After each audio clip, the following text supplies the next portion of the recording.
Gente bonita e abençoada, meu abraço e a paz do Senhor a todos vocês, tá bom? Inscreva-se no nosso canal, peço gentilmente, você que ainda não se inscreveu, vá lá, se inscreva, dê um joinha que é muito importante. Hoje, dando continuidade no livro do Gênesis, hoje estamos focados no capítulo 3, que fala do relato da queda do homem.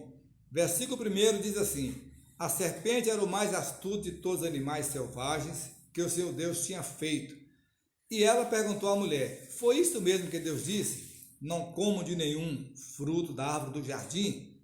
Respondeu a mulher à serpente: podemos comer do fruto das árvores do jardim. Mas Deus disse: não comam do fruto da árvore, do fruto da árvore que está no meio do jardim, nem toquem nele, do contrário vocês morrerão. Versículo 4, disse a serpente à mulher: certamente não morrerão. Deus sabe que no dia que vocês dele comerem, seus olhos se abrirão e vocês serão como Deus, conhecendo o bem e o mal.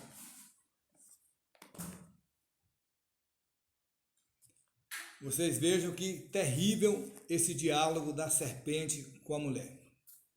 Um diálogo tendencioso. O relato da queda do homem que está registrado no livro de Gênesis, capítulo 3, até o versículo 19, o relato contido nessa passagem nos apresenta o processo da tentação. Aqui nós vemos a queda do homem.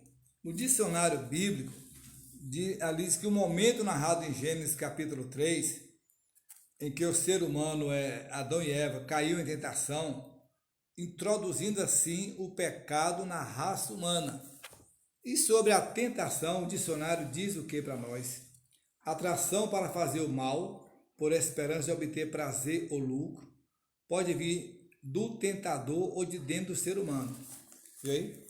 A tentação, ela vem tanto do tentador, como pode nascer dentro do ser humano.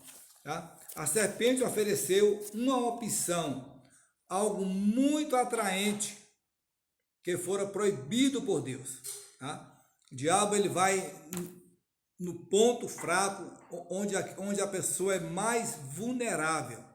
Ele não age de qualquer jeito, ele age de forma sagaz, de forma astuta, tá?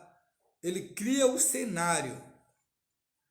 Então, aqui também diz que a serpente ofereceu uma opção, algo muito atraente, do que foi assim proibido por Deus. Ela também levou a mulher, no caso de Eva, a duvidar de Deus e da verdade da sua palavra. Veja que coisa terrível. Ela levantou uma interrogação para a mulher, colocando assim em dúvida a veracidade da palavra de Deus. Coisa terrível. Tá? Por isso nós costumamos falar no meio evangélico que o diabo é enganador e mentiroso. Adão e Eva, eles foram criados em estado de inocência. Eles estavam ali como duas crianças puras, recém-nascidas. Mas com o poder da escolha, foram provados sob as circunstâncias mais favoráveis. Foram dotados de mente clara e coração puro. Eles eram inocentes, com capacidade de fazer o bem e o mal. Deus lhes deu sua própria presença e comunhão. Eles tinham a presença de Deus lado a lado. O Senhor falava com eles, orientava eles acerca de tudo, da criação. Eram como se fossem dois amigos. Era o trocadilho no dia a dia sobre a criação, sobre o nome dos animais, sobre a natureza. Então, o capítulo 3, versículo 8, diz lá que Deus e Adão andavam juntos. Mas Satanás, o autor do pecado, agindo por meio de uma serpente, tentou ambos.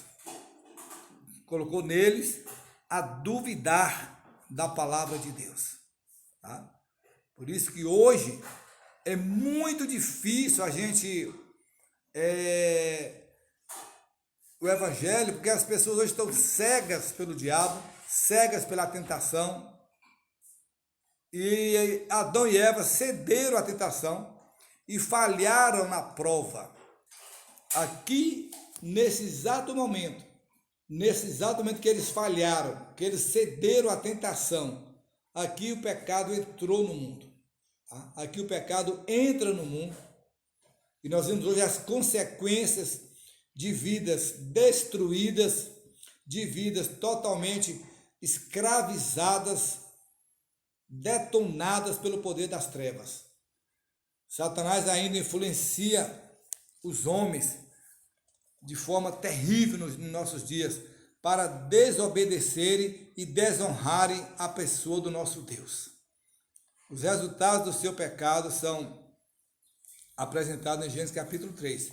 Sabemos que Deus colocou um julgamento sobre a mulher, um julgamento sobre o homem e um julgamento sobre a serpente. Né? Separaram-se de Deus, porque o pecado ele separa o homem de Deus. Ele põe um obstáculo, tá? E a terra foi ali amaldiçoada a partir dali. E a tristeza encheu-lhes o coração.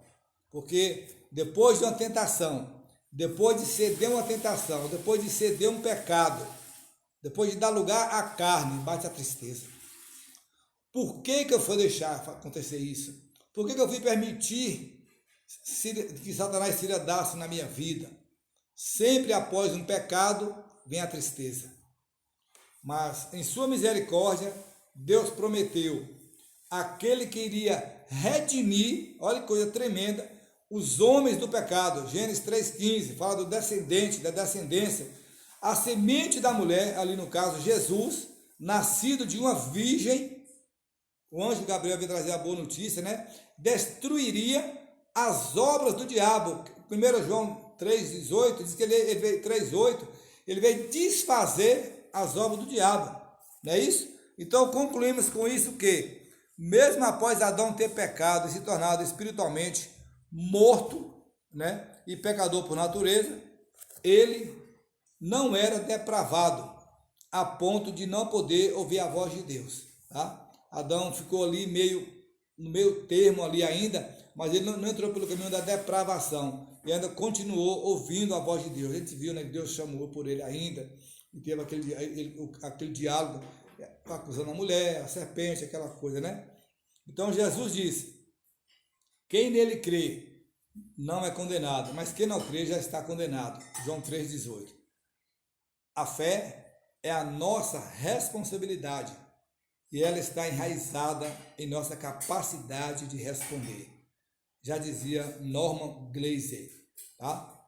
Que a fé é nossa responsabilidade e ela está enraizada em nossa capacidade de responder. Responder o quê? Aos desejos do Espírito Santo. Que façamos uma boa obra, que venhamos resistir à tentação, resistir ao pecado, para que não venhamos cair. É só lembrar da oração: não nos deixe cair em tentação. Não nos deixe cair em tentação. Então, o relato contido naquela passagem ali nos apresenta o processo da tentação. Então, o diabo ele vem astuto, sagaz, pelas beiradas. O que cabe a nós? Não darmos brecha, não darmos legalidade ao diabo em nossas vidas. Tá certo? Que Deus os abençoe. Compartilhe, se inscreva no nosso canal, deixa lá o seu joinha e até nosso próximo vídeo, querendo Deus. Um grande abraço e fiquem todos na paz do Senhor.